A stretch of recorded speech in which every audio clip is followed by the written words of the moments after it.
औरंगजेबाची कबर हटवण्याचा GR काढा. संजय राऊतांची मागणी. गद्दारी आणि बेईमानी विरोधात महाराजांप्रमाणे हल्लाबोल करण्याची वेळ. राऊतांची प्रतिक्रिया. औरंगजेबाच्या कबरीला केंद्रीय पुरातत्व खात्याचे संरक्षण, त्यामुळे राज्य सरकारलाही संरक्षण देणं क्रमप्राप्त. फडणवीसांची माहिती. मात्र औरंगजेबाच्या कबरीचा महिमा मंडळ कधीच होणार नाही, फडणवीसांकडून स्पष्ट.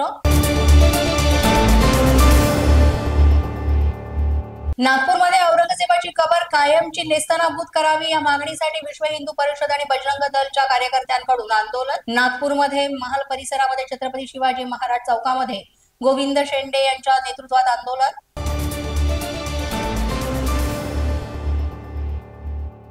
औरंगजेबाच्या कबरी विरोधात पुण्यामध्ये बजरंग दलाचं आंदोलन. लवकरात लवकर औरंगजेबाची कबर काढून टाकावी, बजरंग दलाची मागणी.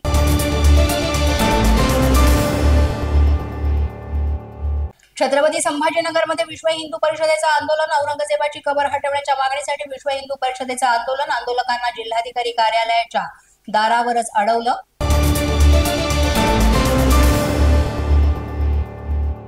औरंगजेबाच्या कबरीवरून कोल्हापूरमध्ये आंदोलन. जिल्हाधिकारी कार्यालयासमोर बजरंग दलाच्या कार्यकर्त्यांनी कबर ठेवून आंदोलन केलं.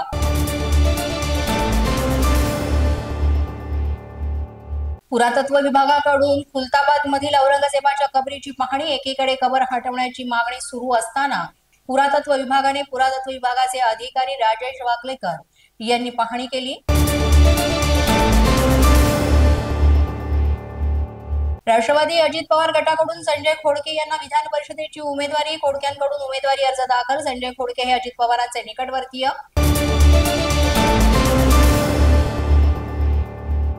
विधान परिषदेसाठी शिवसेनेकडून चंद्रकांत रघुवंशी यांच्या नावाची घोषणा. चंद्रकांत रघुवंशी हे धुळे जिल्हा परिषदेचे माजी अध्यक्ष आणि 3 वेळा विधान परिषद सदस्य.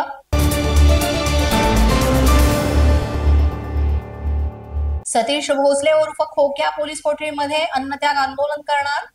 अॅट्रॉसिटी अंतर्गत गुन्हा दाखल झालेल्या गुन्ह्यातील आरोपींना अटक करण्याच्या मागणीसाठी अन्नत्याग आंदोलन.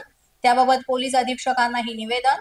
अशाच नवनवीन व्हिडिओसाठी पोलीस माझा न्यूजचं YouTube चॅनल सबस्क्राईब करा. तसंच आमचं फेसबुक, इंस्टाग्राम आणि ट्विटर अकाउंट फॉलो करा. अधिक माहितीसाठी आमच्या www.polismazhanews.com या वेबसाईटला भेट द्या. पाहत रहा पोलीस माझा न्यूज.